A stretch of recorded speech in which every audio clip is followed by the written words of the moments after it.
नमस्कार साथियों, आज मैं पुनः सीटेट 2023 के लिए एक नया वीडियो संचालित करने के लिए और आप लोगों के सामने प्रस्तुत हो रहा हूँ। और जो एग्ज़ाम के लिए बहुत ही ऑथेंटिक वीडियो है और उससे पहले मेरा मोटिवेशन कोर्स है। यदि आपको अपने कदमों की कामयाबी पर भरोसा है, तो मंजिल एक ना एक दिन आपका कदम ज़रूर चूमेगी। और इसी तरीके से ये लाइन्स हम लोगों को ये सिखा रही हैं कि हम लोगों को अपने कदमों की कामयाबी पर ज़रूर भरोसा होना चाहिए, बिलीव होना चाहिए और कहाँ तक हम जा पहुँचेंगे, कहाँ तक हमें पहुँचना है, हम वहाँ तक पहुँच सकते हैं या नहीं। तो ये सारी चीज़ें हमें खुद में कहीं न कहीं इंटरनली, कॉन्शियसली हमें सारी चीज़ें पता रहनी चाहिए और ये चीज़ें पता हैं, तो हम ज़रूर कहीं न कहीं एक ना एक दिन मंज़िल को ज़रूर हासिल कर लेते हैं। और व्यक्ति सबसे बड़ी बात ये होती है कि अगर हम धोखा सामने वाले को तो दे सकते हैं, लेकिन खुद को कभी धोखा नहीं दे सकते हैं। अगर हम अपने लक्ष्य के प्रति डेडिकेट नहीं हैं, तो आप यकीन करिए कि अंदर से कभी भी आप एक बहुत ही अच्छा फ़ील नहीं कर सकते हैं। जो हैप्पीनेस आती है, जो इंटरनली हैप्पीनेस होती है, वो हम लोगों को कभी गेट अप नहीं हो सकती है। तो साथियों, आज हम लोग इन्हीं लाइन्स को समाप्त करने के बाद अब हम लोग अपने टॉपिक पर स्टार्ट करते हैं टॉपिक को, जो बहुत ही रिलेवेंट टॉपिक है। देखते हैं आज हम लोग कुछ विशेष पेड़-पौधे, यहाँ से सीटेट में क्वेश्चन बनना ही तय है, आता ही आता है, इसको आप लोग ज़रूर ध्यान रखें। तो आज हमारा यहाँ पर पहला वृक्ष या पेड़ का नाम होगा पीपल। तो पहला पॉइंट है, इस वृक्ष को बोधि वृक्ष कहा जाता है। इसको बोधि वृक्ष हम लोग इसलिए कहते हैं क्योंकि गौतम बुद्ध ने इसी वृक्ष के, पीपल के वृक्ष के नीचे ही बैठ कर के ज्ञान की प्राप्ति की थी, इसीलिए इसको हम लोग बोधि वृक्ष कहते हैं। नेक्स्ट, यह वृक्ष 24 घंटे ऑक्सीजन देता है। तो क्वेश्चन आता है, निम्नलिखित में से कौन-सा वृक्ष 24 घंटे ऑक्सीजन प्रदान करता है? तो आपका ऑप्शन में जो पॉइंट अगर पीपल मिल जाए, तो आप उसको मार्क करेंगे। तो पीपल एक ऐसा वृक्ष है जो 24 घंटे हम लोगों को ऑक्सीजन देने का काम करता है। इसके 24 घंटे ऑक्सीजन देने में सबसे बड़ा एक पॉइंट है, इसको आप लोग समझ लें। इसको हम लोग, कुछ प्लांट्स होते हैं जैसे उनको कहते हैं CAM plants, CAM plant. CAM का फुल फॉर्म होता है, सी से होता है कैस्यूलेशन, ए से एसिड, मेटाबॉलिज्म, एम से मेटाबॉलिज्म। तो जो सीएएम प्लांट्स होते हैं, इसमें होता क्या है कि जो इनके जो स्टोमेटा होते हैं, इनकी लीव्स में जो पत्तियों में रंध्र होते हैं, स्टोमेटा जो होते हैं, वो रात दिन के टाइम नहीं खुलते, दिन के समय ओपन नहीं होते हैं, ओपन नहीं होते हैं। जबकि रात्रि के समय ओपन होते हैं।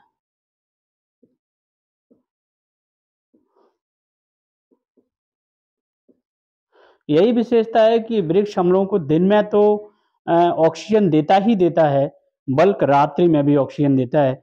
जैसे आप लोगों ने कभी-कभी सुना होगा कि लोग कहते हैं कि रात्रि के समय वृक्ष के नीचे नहीं सोना चाहिए, क्योंकि रात्रि के समय वृक्ष क्या काम करते हैं, ऑक्सीजन प कार्बन डाइऑक्साइड गैस पर्याप्त मात्रा में छोड़ते हैं।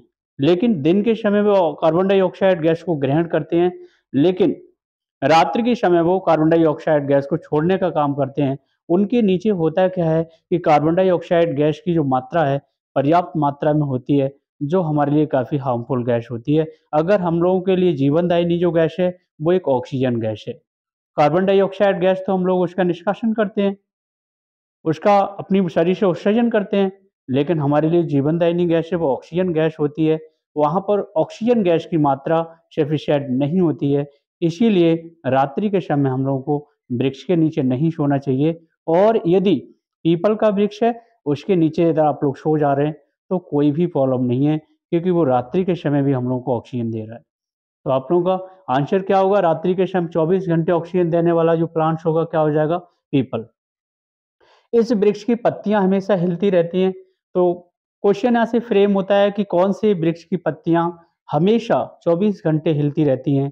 हल्की-हल्की वहाँ आप लोग देखेंगे उस वृक्ष के नीचे अगर आप लोग खड़े हो जाएँ, तो वो खड़-खड़ की आवाज़ करती हुई पत्तियाँ हमेशा हिलती रहती हैं, तो उनके पीछे का रीज़न आप लोग भी देख लिए।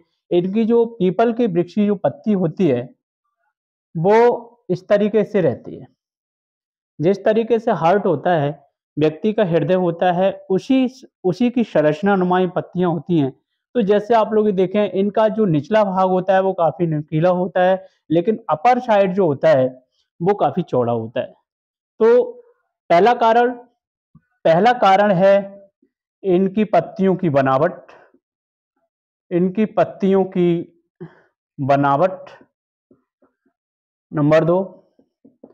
दूसरा कारण है इनका जो डंठल होता है, इनका डंठल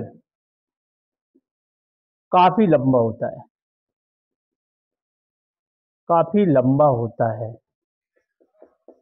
जिसके कारण आप लोग ये देखें कि अगर जैसे ही हल्की-सी हवा चलती है, अगर इस पे यहाँ पर टकराती है आकर के, ऊपर वाले भाग पे हवा टकराती है, चौड़ी होती है जिससे कि हवा निकल के नहीं जा पाती और यहाँ पर आकर के टकराती है, तो हवा नीचे की ओर गमन करती है इस तरीके से। नीचे की ओर आती है और जैसे नीचे की ओर आती है, नीचे नुकीली पत्तियाँ होती हैं, इसलिए वो हिलना प्रारंभ कर देती हैं। तो 2 कारण हैं इनकी पत्तियों की बनावट और इनके ये डंठल का लंबा होना, लगभग में 1.5 से 2 इंच का डंठल होता है, जो अन्य पत्तियों का इतना लंबा डंठल नहीं रहता है, इसीलिए पत्तियाँ हमेशा हिलती रहती हैं। नेक्स्ट, तो एक ये विशाल पेड़ है। नंबर 2, केला वृक्ष जो है, इसको हम लोग कह देते हैं लेकिन वृक्ष नहीं है, बल्कि केला केला यह एक पेड़ नहीं बल्कि एक शाख होता है।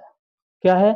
शाख। मैंने इससे पूर्व वाली वीडियो में आप लोगों को बताया था, पौधों की जो मैंने वैराइटीज़ बताई थी, वो 3 किस्म के पौधे बताए थे। नंबर 1, शाक पौधे बताए थे, झाड़ी पौधे बताए थे और पेड़ बताए थे। तो इसमें शाक वाले जो मैंने पौधे बताए थे, शाक पौधे उन पौधों को कहते हैं जिनका जो तना होता है वो काफ़ी हरा रहता है और कठोर नहीं होता है। उसी तरीके से जो केला भी है वो एक शाक है, ना कि एक ये वृक्ष है। इसलिए क्वेश्चन फ्रेम यहाँ से होता है कि जो केला है वो शाक है या वृक्ष है या झाड़ी है, तो आप लोगों का आंसर क्या होगा? शाक। नेक्स्ट, इसके फल एवं फूल दोनों ही खाए जाते हैं। तो ये पॉइंट्स आप लोग ज़रा ध्यान दें इन पे।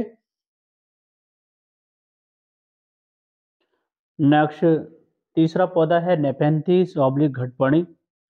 तो ये कीटभक्षी पौधे के उदाहरण हैं।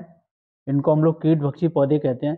इनको कीटभक्षी पौधा इसलिए कहा जाता है क्योंकि जो छोटे-छोटे कीट होते हैं, उनको ये अपना भोजन बनाते हैं। लेकिन बात यहाँ पर ये आती है, क्या ये प्रकाश संश्लेषण की क्रिया संपन्न करते हैं? यस, हाँ, ये प्रकाश संश्लेषण की क्रिया भी संपन्न करते हैं। सनलाइट की प्रेजेंटेशन में अपना भोजन भी बनाते हैं, लेकिन उसके साथ-साथ कुछ ऐसे एलिमेंट्स होते हैं, जहाँ पर ये उगते हैं, वहाँ पर उनका अभाव होता है, जैसे नाइट्रोजन। नाइट्रोजन की आपूर्ति करने के लिए अपने शरीर में और उस भूमि अपने शरीर में, इसलिए क्या काम करते हैं, छोटे-छोटे कीटों को अपना भोजन बना लेते हैं। क्योंकि छोटे-छोटे कीटों को अपना भोजन इसलिए बनाते हैं, क्योंकि उनसे प्रोटीन प्राप्त होती है और प्रोटीन जो होता है, वो नाइट्रोजन का मुख्य अवयव होता है। प्रोटीन नाइट्रोजन का मुख्य अवयव रहता है, इसलिए उनको क्या हो जाता है, नाइट्रोजन प्राप्त हो जाती है। तो इसमें आप लोग ये देखें, यहाँ से कई तरीके के क्वेश्चन बन जाते हैं। नेपेंथिस आप लोग घटपड़ी पौधों से। तो पहला है, ये कीटभक्षी पौधे का उदाहरण है। अगर क्वेश्चन फ्रेम हो रहा है कि निम्नलिखित में से कौन-सा कीटभक्षी पौधे का उदाहरण है, तो आप लोग बताएँगे नेपेंथिस ऑब्लिक घटपर्णी। इसको हम लोग पिचर प्लांट भी कहते हैं। पिचर प्लांट, इसको ध्यान रखना। नंबर 2, इसमें प्रकाश संश्लेषण होता है। अगर आ जाए निम्नलिखित में से क्या पिचर प्लांट या नेफेंथिस ऑब्लिक घटपर्णी प्लांट में प्रकाश संश्लेषण की क्रिया होती है? यस, होती है, क्योंकि ये ग्रीन कलर के होते हैं। नेक्स्ट, नंबर 3, ये पौधा नाइट्रोजन की प्राप्ति हेतु कीटों का भक्षण करता है। मैंने आपको बताया कि ये नाइट्रोजन की प्राप्ति करने हेतु ही छोटे-छोटे कीटों का भक्षण करता है, क्योंकि नाइट्रोजन प्रोटीन का मुख्य अवयव होता है। मुख्य अवयव होता है। अगर क्वेश्चन आए, विज्ञान का क्वेश्चन यहाँ से बन जाता है कि प्रोटीन का मुख्य अवयव क्या है, तो आपका आंसर होगा नाइट्रोजन। तो जैसे इनको छोटे-छोटे कीटों से प्रोटीन प्राप्त होती है, तो ऑटोमेटिकली जब मेजर जो मेजर एलिमेंट प्रोटीन का जो होता है वो नाइट्रोजन ही होता है, तो नाइट्रोजन इनको प्राप्त हो जाती है। नेक्स्ट, इनकी पत्तियों की जो आकृति है वो घड़े के नुमा होती है। जो हमारा घड़ा होता है उसके नुमा इनकी संरचना बनी रहती है। जैसे आप लोग ये देखें इस तरीके से, मान लो ये इनके ऊपर ये इस तरीके से एक ढक्कन बना रहता है, और जैसे यहाँ पर एक विशेष प्रकार की ये प्लांट सुगंध छोड़ते हैं, यहाँ पर आके छोटे-छोटे प्लांट वो कीड़े आकर के यहाँ बैठते हैं, और जैसे ही यहाँ पर बैठने के उपरांत ये ढक्कन फटाक से लग जाता है, और लगने के उपरांत ये उनका पाचन कर लेते हैं, विशेष प्रकार के एंजाइम्स स्रावित करने के उपरांत। नेक्स्ट, इसकी पत्तियाँ घड़े की आकृति की होती हैं और इनके ऊपर एक ढक्कन नुमा संरचना पाई जाती है, जो आप लोग देखिए इसमें। नेक्स्ट, इसमें एक विशेष प्रकार की खुशबू निकलती है, जिससे कीट इसकी ओर आकर्षित होते हैं। नंबर 6 में देखें आप लोग, एग्जाम्पल पूछ लिया जाता है कि निम्नलिखित में से ये पौधे कहाँ, भारत में किन-किन जगह पर पाया जाता है, तो आप लोगों का आंसर रहेगा मेघालय, असम। वैश्विक स्तर पे किन-किन जगह पे ये मिल जाता है, उसमें ऑस्ट्रेलिया और इंडोनेशिया इत्यादि जगह। नेक्स्ट, रेगिस्तानी ओक। और रेगिस्तानी ओक की वृक्ष की जो विशेषता है उसमें आप लोग देख लीजिए। नंबर 1, यह वृक्ष ऑस्ट्रेलिया के रेगिस्तान में पाया जाता है। इस वृक्ष की ऊंचाई लगभग 4 मीटर होती है। इस वृक्ष की जड़ें बहुत गहराई तक जाती हैं, परंतु इस पर पत्तियां नाम मात्र की होती हैं। जैसे ये प्रकृति का नियम है, आप लोगों ने देखा होगा कि जहाँ पर अगर रेगिस्तानी क्षेत्र है, डेज़र्ट इलाका है, तो वहाँ पर उन वृक्षों की जो पत्तियाँ होती हैं, वो कहीं न कहीं काँटों में तब्दील हो जाती हैं, और उनकी रूट्स बहुत गहराई तक चली जाती हैं, जहाँ तक उनको पानी की प्राप्ति नहीं हो जाए। तो इसी तरीके से जो रेगिस्तानी ओक का जो वृक्ष है, जो ऑस्ट्रेलिया में पाया जा रहा है, इसकी जो पत्तियाँ इस पे बहुत नाम मात्र की होती हैं, क्योंकि अगर जिस वृक्ष पर पत्तियाँ जितनी ज़्यादा मात्रा में होंगी, उस वृक्ष पर बाष्पोत्सर्जन की क्रिया उतनी ही ज़्यादा होगी। यानी कि जब ज़मीन के अंदर ही पानी की मात्रा कम है, अगर बाष्पोत्सर्जन की क्रिया ज़्यादा होगी, तो कहीं न कहीं पानी का और ज़्यादा ह्रास होगा। इसलिए प्रकृति उनकी पत्तियों को कहीं न कहीं या तो हटा ही देती है उनसे, या उनको काँटों में तब्दील कर देती है। तो इसकी रूट्स बहुत ज़्यादा गहरी होती है। बताया जाता है कि ये वृक्ष लगभग 4 मीटर लंबा होता है, और इसकी जो रूट्स की जो लंबाई होती है, उसकी कम से कम उसकी लंबाई का 30 गुना ज़्यादा होती है। तो आप लोग देखिए इसमें पत्तियाँ नाम मात्र की होती हैं, इसके तने में पानी जमा रह जाता है। तो ये भी बताया जाता है कि जो ओक का वृक्ष है, इसमें इसका तने में क्या होता है, वाटर स्टोरेज होता है। जैसे मान लो ये तना है, ये इसकी रूट्स हैं। तो इसमें क्या है कि यहाँ पर इस जगह पानी इसमें स्टोरेज हो जाता है, और जैसे ही पानी स्टोरेज हो जाता है, अगर उस डेज़र्ट एरिया में अगर पानी की समस्या होती है, तो लोग क्या काम करते हैं, हल्का-सा इसमें छिद्र करते हैं, होल करते हैं, और पतला-सा पाइप इसमें डाल देते हैं अंदर तक। और पतला-सा पाइप डालने के बाद उससे पानी को बाहर निष्कासित कर लेते हैं। ये उनके लिए, जिससे कि वो पानी को पीने योग्य अपने पानी को पीते हैं। और नेक्स्ट, इसकी जड़ें इसकी लंबाई के 30 गुना अधिक लंबी होती हैं। तो यहाँ से दोस्तों क्वेश्चन बन ही जाता है, बहुत ही इम्पोर्टेंट है। ये प्लांट बहुत ज़्यादा इम्पोर्टेंट रहता है। तो ये वृक्ष किस देश में पाया जाता है, तो आपका आंसर ऑस्ट्रेलिया होगा। और ऐसा कौन-सा वृक्ष है जिसके तने में पानी का भराव रहता है, तो आपका आंसर क्या रहेगा? रेगिस्तानी ओक होगा। और इसमें पतला-सा पाइप डाल कर के वहाँ के लोगों द्वारा पानी को निकाल लिया जाता है। और इसकी रूट्स, उस वृक्ष का नाम बताइए जिसकी जड़ उसकी कुल लंबाई का कम से कम 30 गुना अधिक होती है, तो रेगिस्तानी ओक।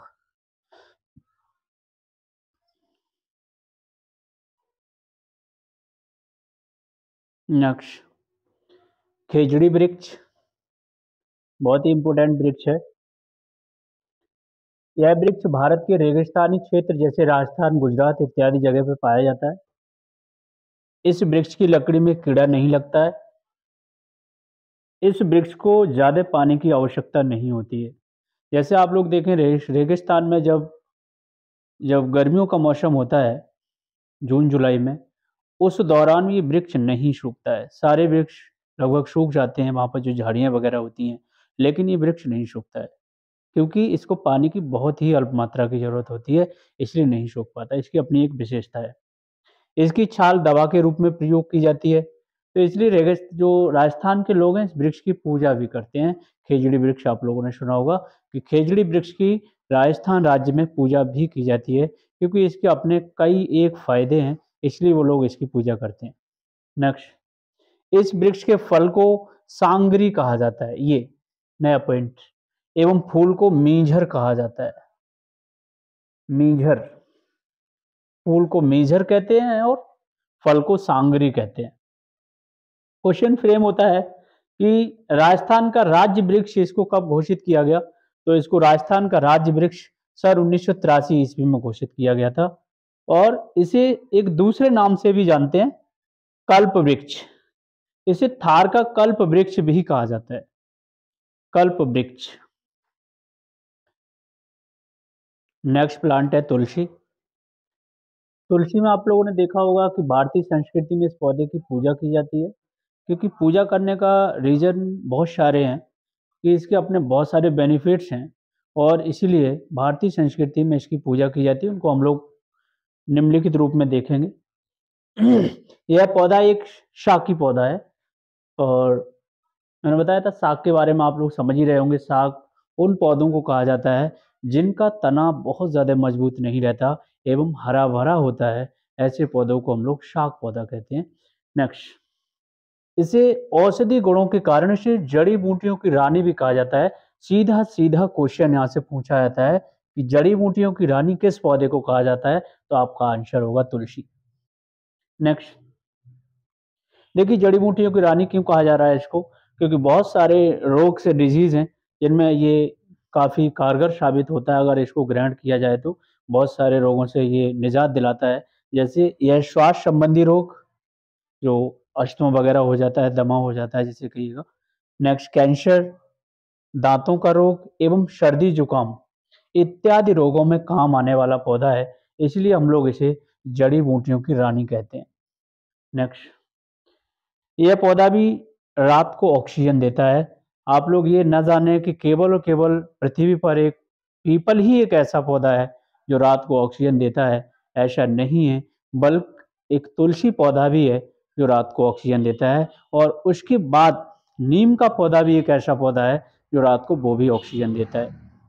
तो इसमें आप लोगों ने तुलसी के विषय में जाना। भारतीय संस्कृति में इस पौधे की पूजा की जाती है। ये एक शाकी पौधा है। इसे अपने औषधि गुणों के कारण से जड़ी बूटियों की रानी कहा जाता है, और विभिन्न प्रकार के रोगों में काम आता है, इसलिए हम लोग इसको जड़ी बूटियों की रानी कह रहे हैं। जैसे सांस संबंधी रोग, कैंसर, दंत रोग, सर्दी जुकाम इत्यादि, और ये रात को ऑक्सीजन देता है।